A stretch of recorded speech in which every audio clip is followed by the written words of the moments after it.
Lying in a hospital bed with thoughts too cloudy to process, Risa stared blankly at the ceiling. Even the ceiling offered nothing observable. Her brain had regressed to that of a child during her illness, but she began to recognize her mind wasn't functioning properly. Unable to process what happened, she would think extra hard and grow frustrated at not finding the right words. The only clear thoughts were of Laurette, her 2-year-old daughter, who was now 3. Amnesia took away a year of memories, causing confusion. Visitors came regularly, though Laurette was too young to visit. Germ risks were too great, as daycare was a petri dish of communicable disease. Family hung photos assuring Laurette would come when the immune system got strong enough. Days had needle sticks and horse pills. Night hours offered intermittent quiet between beeping monitors. Nurses always interrupted sleep, but she'd grown used to it. A new one with short, dark brown, curly hair entered the room. With cheerful disposition, she let out an enthusiastic, "Hello, I'm here to help you, and guess what? We have the same last name." Risa replied, "Babineau?" "From New Orleans. Mine's got the X at the end." Typing into computer, Nurse Babineau said, "It's so nice to see my name," and began saying, "Babineau, Babineau," in different voice tones, amusing Risa. Whatever Risa needed at night, Nurse Babs came before the help button was pressed. Warm blankets and cool water. Nurse Babs was amazing. Only the blankets would become too hot and the water too cold, causing instant headaches. Risa felt bad saying anything because Babs was so thoughtful. Morning came and Risa thought she could hear a jazz band playing outside her room. It didn't make sense. This was a hospital. They would practice a few notes and then leave before playing a full song, returning every morning only to depart. It was similar to Bab's pattern, who was always in very late at night, but never seemed to work an earlier shift. Mark visited his wife, noticing her melancholy disposition. Being unable to voice her thoughts made her sad. Laurette gave her hope to remember. Asking again for her child to come, Mark held her hand. "We discussed this. I promise as soon as you're well, we'll bring her." With wet eyes, Risa nodded in agreement. Having acute renal failure combined with poor cognitive function made her not understand the severity of her condition. She kept trying to figure things out but couldn't. Talks between specialists regarding BUN and critical levels in dialysis were discussed at the woman's bedside. As she slept, they spoke. "This fluid needs to come off or she's not going to make it."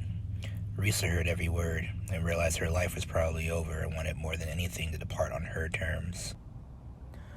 Doctors left abruptly and the team scrambled.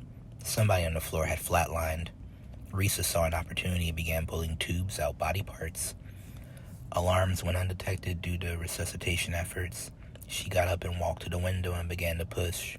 Someone seemed to be saying, "Baby girl," prompting her to push harder, trying to open the window so she could jump. Feeling hands on her shoulders, she swung around. Nurse Babineau looked frantic and asked, "What are you doing, baby girl?"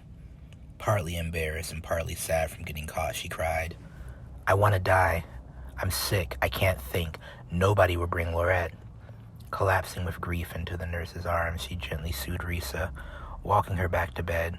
After reinserting tubes, hooked and tucking her in, Babs said, "I'll make a deal with you. If Laurette doesn't come see you by Thursday, I'll let you die." "Really?" Risa replied with relief. The nurse shook her head yes before touching the patient's face softly, then departed. The next few days were filled with anticipation. Every morning she heard the jazz band. At night, Babs came in to see her. Thursday morning brought little hope, and by 8 p.m., she was ready to say goodbye.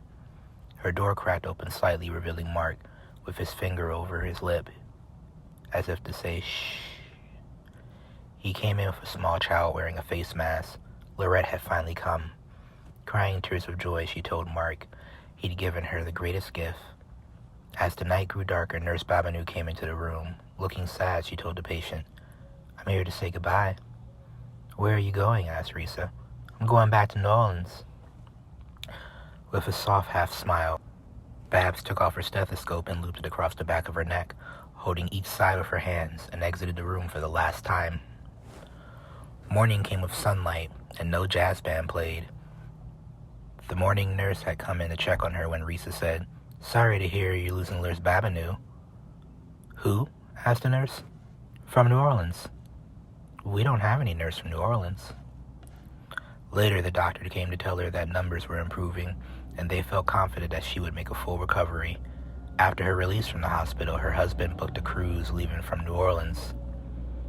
Spending the morning in the quarters, she heard a familiar sound, the jazz band from the hospital. A parade was going by. Folks held black umbrellas marching along while the band played. Risa asked an onlooker, "What's this for?" "It's a second line for a jazz funeral." Risa grabbed Mark's hand to join the second line. At first he pulled back, but as others joined in, he was more at ease.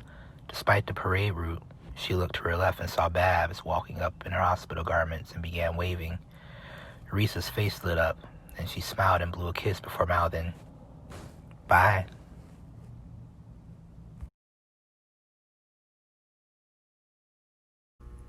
Before Last Call was brought to us by author and respected friend of mine, Melysette, who happens to host a podcast called A Frightful Fret with Melysette, where she reads classic literature. Currently, she is going through Mary Shelley's Frankenstein.